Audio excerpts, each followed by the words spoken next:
Good morning, everyone. We are watching lectures on real analysis. Topic is sequences, and there is one important theorem, very important theorem. This theorem named as sandwich or squeeze theorem or mousetrap theorem. Yes, sandwich. Yes, because here is three sequences and we have to find limit of middle sequence. Okay, so remember statement. Okay, if sequence Sn, sequence Tn and sequence Un be three sequences such that first Sn is less than or equal to Tn is less than or equal to Un for all n, and second limit Sn is equal to limit Un is equal to L, then limit Tn is equal to L. This is the statement of theorem. Yes, read again. If these are the three sequences, sequence Sn, sequence Tn and sequence Un be three sequences such that, see, this Tn lies between these two sequences. Yes, that's why this theorem is called sandwich theorem. Yes, Sn is less than or equal to Tn is less than or equal to Un, and again one condition is limit Sn is equal to limit Un is equal to L, means we know limit of Sn, we know limit of Un. Yes, now we have to find limit of Tn. Then they are asking prove that limit of Tn is equal to L. So very easy proof. Use, because they have given us limit, so use definition of limit of a sequence. Okay, we already learned definition of limit of a sequence. Let limit Sn is equal to limit Un is equal to L. Okay, I am writing proof. Yes, then for a given epsilon,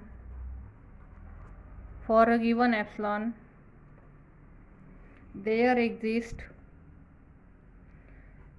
m1 m2 belongs to set of natural number such that mod Sn minus L is less than epsilon for all n greater than or equal to m, and mod Un minus L is less than epsilon for all n is greater than or equal to m2. Yes, here we are, here is m1, n is greater than or equal to m1, and here n is greater than or equal to m2. Yes, here we use definition of limit of a sequence. Okay,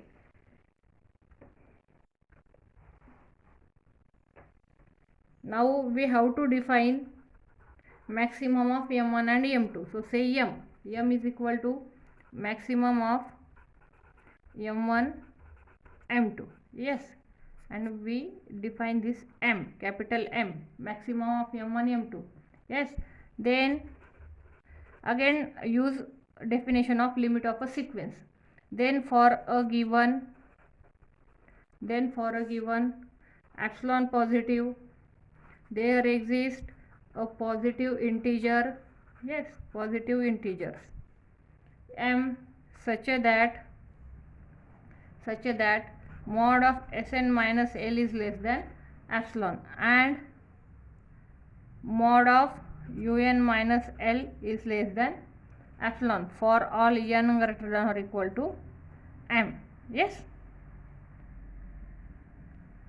mod Sn minus L is less than epsilon and mod Un minus L is less than epsilon for all small n greater than or equal to capital M, and M is what? Maximum of m1 and m2. Okay, so this implies, open this bracket, that what? Mod Sn minus L is less than epsilon. So we can write Sn. Open this mod. So you will get what? You will get epsilon plus L, and this is Sn, and which is less than L minus epsilon. L minus epsilon is less than Sn is less than L plus epsilon, and L minus epsilon is less than Un is less than L plus epsilon, because we also take Un minus L is less than epsilon. Okay. For all n greater than or equal to m. Here we are applying only a definition of limit of a sequence to prove this theorem, nothing else. Yes. So this implies what? L minus epsilon, yes, is less than Sn, which is less than or equal to Tn, which is less than or equal to Un, because they have given this sequence. Yes, which is less than L plus epsilon for all n greater than or equal to m. Since Sn is less than or equal to Tn is less than or equal to Un. So this implies L minus epsilon is less than Tn is less than L plus epsilon for all n greater than or equal to m. So this implies what? Tn minus L is less than epsilon for all n greater than or equal to m, that is limit Tn is equal to L, and that's we have proved. Okay, thank you.